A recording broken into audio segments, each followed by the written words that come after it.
Welcome friends, आज मी share करते आहे स्टफ केलेली पुरी किंवा रोटी। नाश्त्याचा थोडासा वेगळा प्रकार आहे। तर आता त्यासाठी काय काय लागतं ते आपण बघूया। इथे मी पाव कप जाड पोहे घेतलेले आहेत आणि या पोह्यांची आता मिक्सर मध्ये पावडर करून घ्यायची आहे। आता ही पोह्याची पावडर मी एका बाउल मध्ये काढून घेते। इथे या पोह्या पावडर मध्ये पाणी घालायचं आहे आणि ती भिजवून घ्यायची आहे। इथे मी पाणी घातलं आहे पण तो व्हिडिओ आलेला नाहीये। तर आता इथे पाणी घातल्यामुळे हे पोहा पावडर पाण्यात भिजलेली आहे आणि आता हे 10 मिनिटांसाठी झाकून ठेवून देऊया। 10 मिनिटांनंतर मी आता हे झाकण काढून पाहिलंय। आता हा असा घट्ट गोळा तयार झालेला आहे। तर इथे भिजलेल्या पोह्याच्या पावडर मध्ये मी अर्धा कप गव्हाचं पीठ घालते आहे। आता यामध्ये चवीप्रमाणे मीठ घालूया। त्यानंतर थोडीशी कोथिंबीर, जिरे, लाल मिरची पावडर। आता हे सर्व पदार्थ हाताने आधी कोरडे मिक्स करून घ्यायचे आहेत। आता यामध्ये लागेल तसं पाणी घालायचं आहे। तर इथे सुरुवातीला मी अगदी थोडा पाण्याचा वापर करून पीठ भिजवून घेतलेला आहे। तर इथे मी आता घट्टसर गोळा भिजवून घेतलेला आहे। मला अर्धा कप पाणी लागलेलं आहे। आता त्याच्यावरती मी थोडंसं तेल घालते आणि पुन्हा एकदा व्यवस्थित मळून हे पीठ आता झाकून ठेवून द्यायचं आहे। आता हे पीठ भिजेपर्यंत काही भाज्या चिरून घेऊया की जे आपल्याला स्टफिंग म्हणून वापरता येतील। तर इथे मी कांदा, टोमॅटो, गाजर आणि ढोबळी मिरची, कोथिंबीर सर्व चिरून घेतलेला आहे। कढईमध्ये तेल घालून घेतलेले आहे। त्यामध्ये थोडेसे जिरे घालायचे आहेत। आता जिरे तडतडल्यानंतर त्यामध्ये मी कांदा घालते आहे। आता इथे हा कांदा थोडासा परतून घेऊया।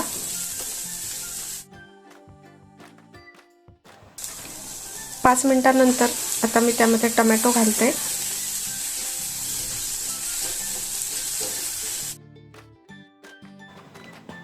आता त्यामध्ये मी घालणार आहे ढोबळी मिरची। आता ढोबळी मिरची परतत आलेली आहे आणि आता मी घालते आहे गाजर। आता या सर्व भाज्या पुन्हा एकदा परतून घेऊया। या भाज्या खूप जास्त पण शिजवायच्या नाहीयेत, थोडासा क्रंचीनेस त्याचा राहायला पाहिजे। आता इथे मी आलं, लसूण, हिरवी मिरची पेस्ट घातलेली आहे, चाट मसाला, लाल मिरची पावडर, गरम मसाला। आता हे मसाले घातल्यानंतर पुन्हा एकदा सर्व भाज्या परतून घेऊया। चवीप्रमाणे मीठ आणि आता यामध्ये घालायचा आहे मॅगी मसाला। इथे मी मसाला मॅजिक सारखाच मला मसाला मिळाला होता। मसाला मॅजिक मागायला गेले होते तर मला त्यांनी हा मसाला दिला, त्याच्यासारखाच लागतो। बघूया आता हा मी वापरते। तर इथे मसाला मॅजिक जर मिळाला तर तो जरूर ट्राय करा। थोडीशी कोथिंबीर घालायची आहे। तर इथे आता हे स्टफिंग किंवा सारण तयार झालेलं आहे। ते आता एका बाउलमध्ये मी काढून घेते आणि ते थंड करून घ्यायचं आहे। आता आपण मगाशी जे पीठ मळून ठेवलं होतं ते चेक करूया। तर इथे मगाशी जे पीठ भिजवलं होतं ते थोडंसं मऊसर झालंय आणि आता त्याचे मी 3 एकसारखे बॉल बनवून घेते।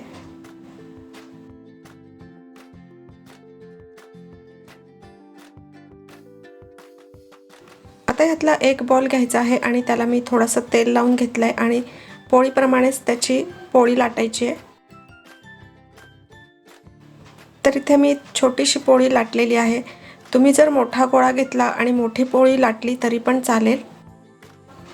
आता या पोळीचे मी सुरीने 2 भाग करून घेतलेले आहेत।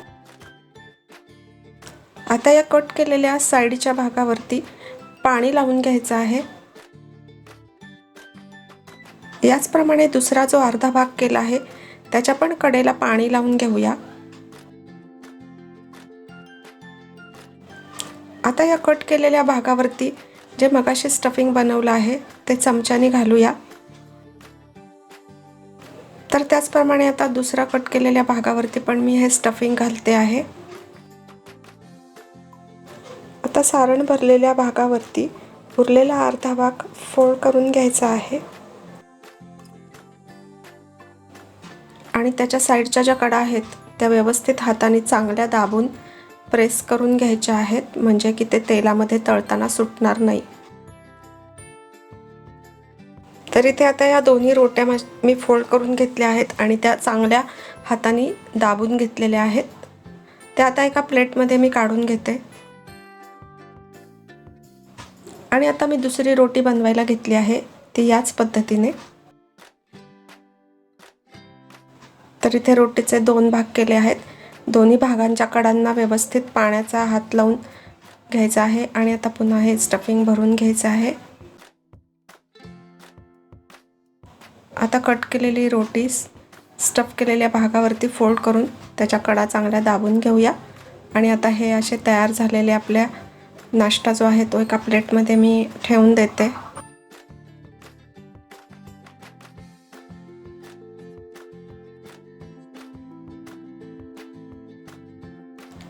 तर अशा प्रकारे आता हा नाश्ता तळण्यासाठी तयार झालेला आहे. तर आता एका कढईमध्ये मी तेल गरम करत ठेवलेलं आहे आणि त्याच्यामध्ये हा तयार केलेला नाश्ता आपण फ्राय करूया. तर इथे आता तापलेल्या तेलामध्ये मी एक नाश्ता सोडत आहे आणि आता चांगल्या तापलेल्या तेलात ब्राऊन रंग येईपर्यंत तो तळून घ्यायचा आहे. तर तेलात सोडल्यानंतर काही वेळानंतर हा नाश्ता चांगला फुगायला लागलेला आहे. इथे तुम्ही बघतच असाल इतका मस्त फुगतोय. पुरीप्रमाणेच तो थोडासा फुगलेला आहे आणि आता चांगला ब्राऊन रंग येईपर्यंत मी तळून घेतलेला आहे. तर तो आता मी काढून घेते आणि आता त्याच तेलामध्ये मी दुसरा जो नाश्ता आहे तयार तो सोडते आहे. तर अशा प्रकारे हा पुरीप्रमाणे छान फुगून वर येत आहे.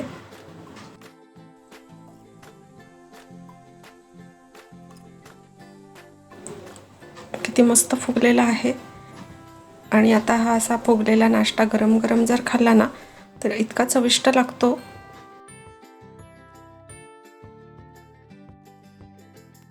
तर हा नाश्ता पण आता तळून झालेला आहे, तो मी काढून घेते. तर फ्रेंड्स, मी अशा प्रकारे बाकीचे जे बनवलेले आहेत त्रिकोण ते सगळे मी तळून घेतलेले आहेत आणि आता ते मी सर्व करते. तर हा नाश्त्याचा थोडा वेगळा प्रकार आहे. हा मुलांना टिफिनमध्ये देता येईल किंवा नाश्त्यासाठी केव्हाही बनवता येईल.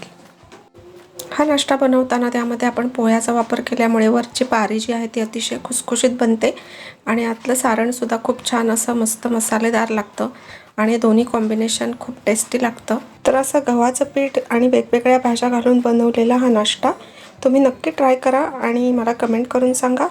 व्हिडिओ आवडला असेल तर लाईक, शेअर, सबस्क्राईब करायला विसरू नका. आपण पुन्हा भेटू अशाच एका रेसिपी बरोबर. तोपर्यंत हेल्दी खा आणि हेल्दी राहा. Bye bye.